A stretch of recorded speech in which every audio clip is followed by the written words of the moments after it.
दोस्तों नमस्कार। देश में इलेक्टोरल बॉन्ड के घपले का बड़ा शोर है। इस शोर के नीचे एक सबसे अहम बात दब गई है। एक देश एक चुनाव की बात सरकार करने लगी है।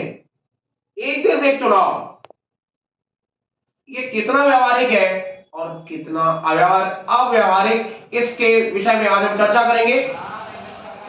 देश के पूर्व राष्ट्रपति रामनाथ कोविंद की अगुवाई में कल एक रिपोर्ट राष्ट्रपति को सौंपी गई है।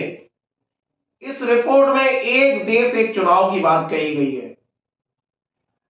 अब एक देश एक चुनाव के लिए कितने लोगों से चर्चा की है, यह बड़ा ही हास्यास्पद स्थिति बन रही है। इसमें कुल 21,558 लोग क्या यह तय करेंगे कि देश में एक देश एक चुनाव होगा? क्या 65 बैठकों में यह तय हो जाएगा क्या एक देश एक चुनाव होगा? क्या 191 दिन की रिपोर्ट यह तय करेगी कि एक देश एक चुनाव होगा? देश में 4,800 से ज्यादा शहरी निकाय हैं, जिसमें 247 नगर निगम है। इसी तरह देश में 2,53,000 से ज्यादा पंचायतें हैं, जिसमें 40 लाख प्रतिनिधि चुनकर आते हैं, जिसमें 10 लाख का आंकड़ा महिलाओं का है। देश में 6,614 जनपद पंचायतें हैं और 630 जिला पंचायतें हैं। इतना बड़ा जनप्रतिनिधियों का समूह और चर्चा 21,558 लोगों से। ये क्या रिपोर्ट है? ये रिपोर्ट नहीं केवल कागजी खाना पूर्ति है। क्या आधा दर्जन सुप्रीम कोर्ट के जजों ने कह दिया कि एक देश एक चुनाव, तो क्या यह देश पर थोपा जाएगा? ये जिस प्रकार की तैयारी मोदी सरकार कर रही है, एक देश एक चुनाव, अगर इस एक देश एक चुनाव को कराने की रणनीति पर काम करना चाहती है और देश के अन्य विपक्षी पार्टियां भी लगातार इसका विरोध कर रही हैं, लेकिन मोदी सरकार ने जिस प्रकार लगातार न्यूज चैनल अपना चुनावी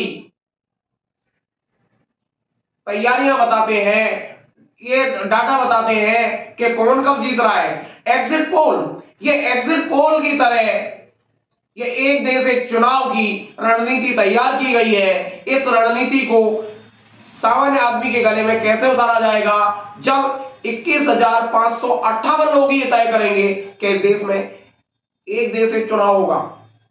क्या जनता के चुने हुए प्रतिनिधि, नगरीय निकायों में चुने हुए प्रतिनिधि, जिला पंचायतों में चुने हुए प्रतिनिधि, जनपद पंचायतों में चुने हुए प्रतिनिधि, नगर पंचायतों में चुने हुए प्रतिनिधि, जब 40 लाख प्रतिनिधियों का जब इसमें कोई योगदान नहीं होगा, तो एक देश एक चुनाव की बात बेमानी साबित होगी।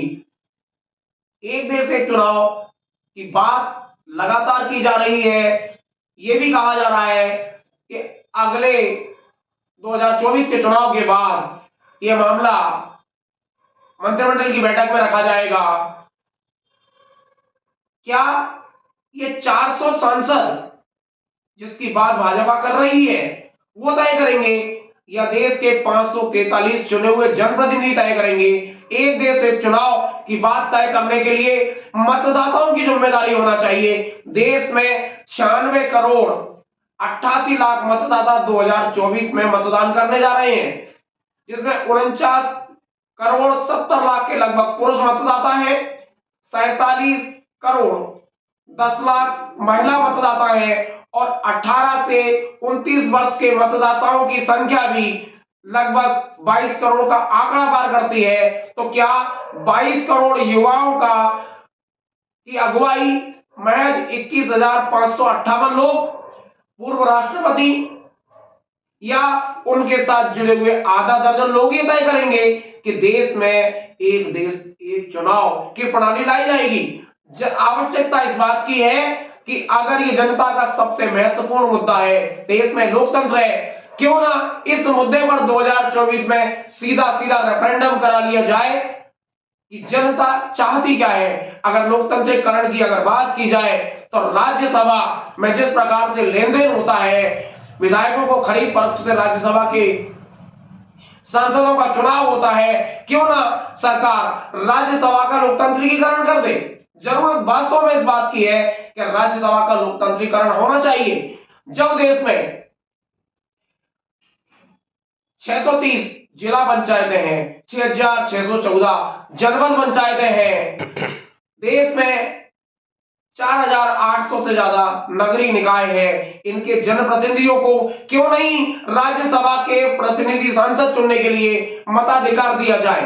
अगर सुधार की जरूरत है तो सुधार यहां होना चाहिए। सुधार कहां किया जा रहा है? क्या थोपा हुआ सुधार होगा? जनतांत्रिक देश में जब जनप्रतिनिधियों का नीचे से ऊपर तक त्रिस्तरीय चुनाव होते हैं, तो त्रिस्तरीय चुनाव में जो जो जमीन पर है, जो जिला पंचायत में चुने जाते हैं, जो नगरीय निकाय में चुने जाते हैं, उनका भी योगदान इस लोकतांत्रिक प्रक्रिया के परिवर्तन में होना चाहिए। जब तक एक देश एक चुनाव की बात नगरीय निकायों के प्रतिनिधियों और जिला पंचायत जनपद पंचायत के प्रतिनिधियों, पंचायतों के प्रतिनिधियों के स्तर से नहीं आती, तो यह बात बेमानी होगी कि एक देश एक चुनाव देश में लागू किया जाए। मित्रों, बहुत बहुत धन्यवाद।